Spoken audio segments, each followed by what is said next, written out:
Menjelang pemilihan Gubernur DKI Jakarta pada 2017 mendatang, sejumlah lembaga survei berlomba-lomba menampilkan hasil survei terkait elektabilitas pasangan calon gubernur. Menariknya, angka yang ditampilkan para lembaga survei memperlihatkan persentase fluktuatif yang sangat cepat antara para calon yang akan merebut kursi DKI 1. Dan berikut petikan wawancara kami melalui line telepon bersama Komisi Etik Persepi Hari Wijayanto yang dicuplik dari program Primetime Talk.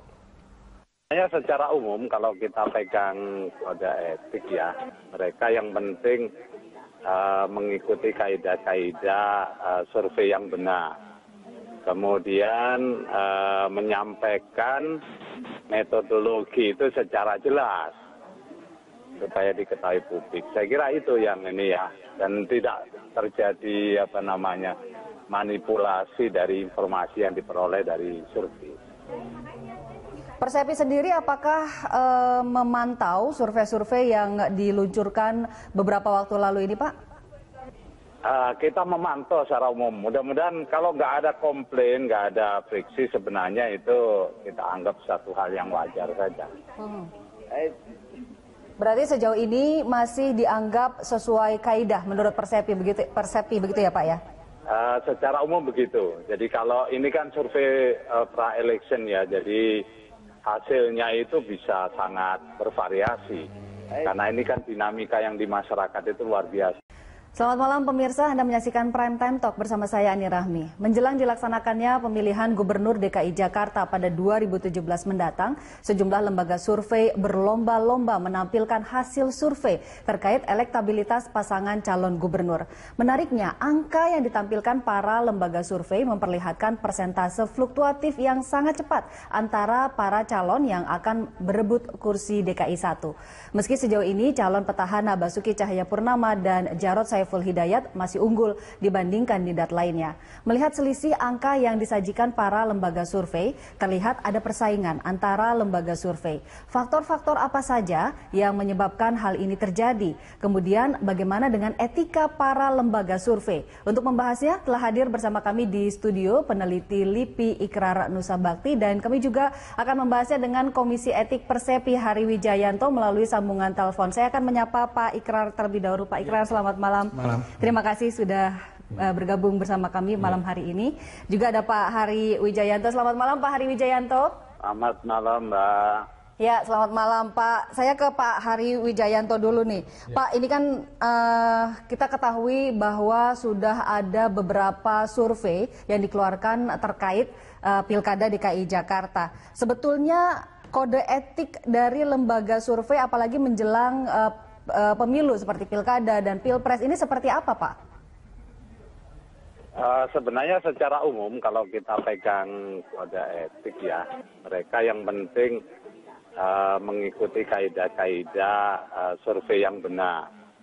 Kemudian menyampaikan metodologi itu secara jelas supaya diketahui publik. Saya kira itu yang ini ya, dan tidak terjadi manipulasi dari informasi yang diperoleh dari survei.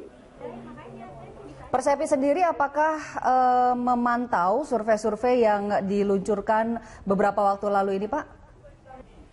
Kita memantau secara umum. Mudah-mudahan kalau nggak ada komplain, nggak ada friksi, sebenarnya itu kita anggap satu hal yang wajar saja. Berarti sejauh ini masih dianggap sesuai kaidah menurut Persepi begitu ya, Pak ya? Secara umum begitu. Jadi kalau ini kan survei pra-election ya, jadi hasilnya itu bisa sangat bervariasi. Karena ini kan dinamika yang di masyarakat itu luar biasa memang. Baik, Pak Ikrar, ini kan kita ketahui bahwa Pilkada masih 4 bulan ke depan. Bahkan KPUD juga masih belum mengumumkan siapa cagup, cawagup. Tapi ini, ya betul, tapi ini sudah ramai survei mengenai elektabilitas pasangan calon. Nah, apa penyebab munculnya perang survei ini? Ya, kalau menurut saya itu bisa disebabkan oleh beberapa hal ya. Karena secara kebetulan 3 pasangan ini misalnya belum memiliki lembaga survei yang akan mereka jadikan konsultan politik. Ya. Walaupun kita tahu antara lembaga survei dengan konsultan politik itu juga dulu perdebatannya sangat sengit. Misalnya teman saya Denny J.A. misalnya dia kan menginginkan supaya itu nggak bisa dipisah-pisah. Di Amerika pun demikian. Tapi dulu Effendi Ghazali, begitu ya, Pak, ya? Effendi Ghazali dulu bilang wah nggak bisa, sebab kalau itu antara lembaga survei dengan konsultan politik jadi satu, itu bisa terjadi bias. Karena biar bagaimanapun konsultan politik kan juga menginginkan supaya pasangan calon yang meng-hire mereka itu ya, itu akan apa ya, happy lah, atau kemudian terjadi public opinion atau opini publik yang kemudian dipengaruhi oleh hasil-hasil survei mereka. Apalagi kalau yang melakukan survei itu ya, dalam bahasa Inggrisnya pollsters ya, itu adalah yang boleh dikatakan institusi yang selama ini ternama lah gitu ya, atau yang memiliki nama-nama beken. Jadi itu yang terjadi ya. Dan kita juga tahu, kalau saya juga bertanya misalnya dengan teman-teman ya, apakah dari Gerindra ataukah dari Demokrat atau dari PDIP, apakah mereka sudah memiliki lembaga survei yang akan mereka pakai untuk melakukan survei-survei internal itu, sebagian besar mereka mengatakan belum memiliki. Ya, dan kalau Anda lihat ini memang adalah satu pertarungan untuk mendapatkan apa ya, dalam tanda kutip proyek survei dari pasangan itu ya. Saya beri contoh misalnya kayak Toto misalnya ya, yang dari Carta Politika. Saya lihat dia udah mulai lari-lari pagi dengan Agus ya. Dan kemudian tapi Anda lihat juga ya, Denny JA juga kelihatannya juga berupaya untuk kemudian bisa di hire sama Demokrat ya, atau pasangan Agus Silviana Murni dan sebagainya. Demikian juga kalau Anda perhatikan ya, Paul Mark ya, yang punyanya F. Saifullah Fatah, teman saya juga, itu juga berupaya untuk kemudian bisa dipakai sama pasangan Anies dan Sandiaga Uno. Jadi menurut Anda ini semata-mata upaya mencari proyek? Saya tidak mengatakan semata-mata, tapi mereka berupaya meyakinkan kepada kelompok-kelompok itu untuk kemudian bisa melihat apakah hasil survei mereka itu benar-benar meyakinkan mereka atau tidak ya. Tapi kalau kita perhatikan ya, bahwa sebetulnya masyarakat juga tahu mana surveyor atau pollsters yang benar-benar melakukan survei dengan baik ya. Tadi Bung Hari misalnya kan udah menjelaskan mengenai ada etikanya.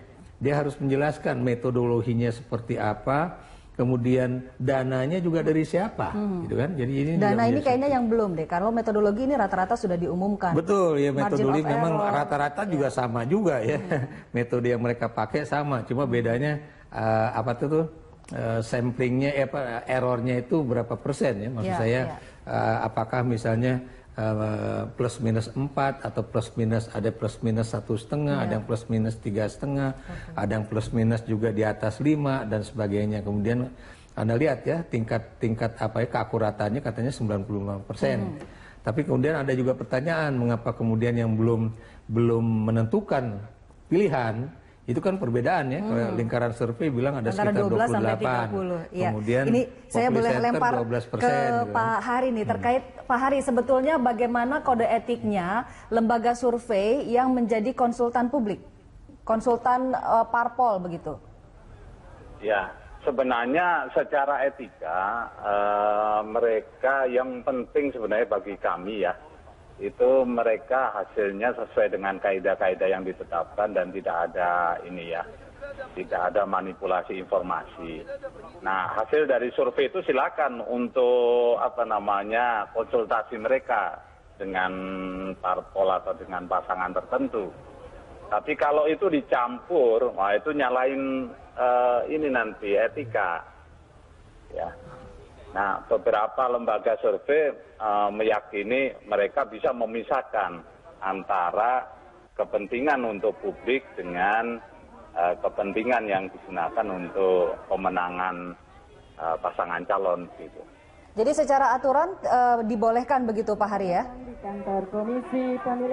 Secara umum diperbolehkan, cuma etikanya begitu tadi yang harus dijaga. Begitu ada indikasi bahwa dia melakukan kecurangan itu nanti kita akan evaluasi ya. Dan secara umum di aturan kita, kalau begitu ada komplain, ada sesuatu yang sifatnya janggal, mereka harus membuka seluas-luasnya untuk Dewan Etik memeriksa. Gitu. Berarti Dewan Etik baru bergerak begitu ada komplain yang masuk, begitu Pak Hari? Iya, kira-kira begitu. Ada jika yang tidak ada komplain, maka tidak akan ada penyelidikan atau penelitian lebih lanjut. Betul, betul. Untuk survei-survei yang pesanan begitu, yang dikeluarkan oleh konsultan dari Parpol yang merupakan sebuah lembaga survei, apakah ada etika tersendiri? Nah, secara umum sih mereka punya etika ya. Yang jelas kalau Persepi ini kan mengatur di dalam ya. Jadi anggota Persepi. Kalau bukan anggota Persepi kita nggak ikut tanggung jawab terhadap hasil survei itu. Nah, saya lebih menyerahkan ini kepada masyarakat. Mudah-mudahan masyarakat semakin dewasa juga. Lihat lembaga surveinya, lihat metodologinya. Jangan gampang terpengaruh oleh hasil-hasil survei, apalagi itu kalau lembaganya tidak kredibel. Oke, tapi sejauh ini Anda melihat survei-survei yang sudah dirilis terkait pilkada ini masih netral dan masih sesuai dengan jalur begitu ya? Betul. Oke, betul. Baik, saya harus jeda dulu Pak Hari dan juga Pak Ikrar. Kami akan lanjutkan perbincangan di segmen berikutnya. Pemirsa jangan kemana-mana, kami akan kembali.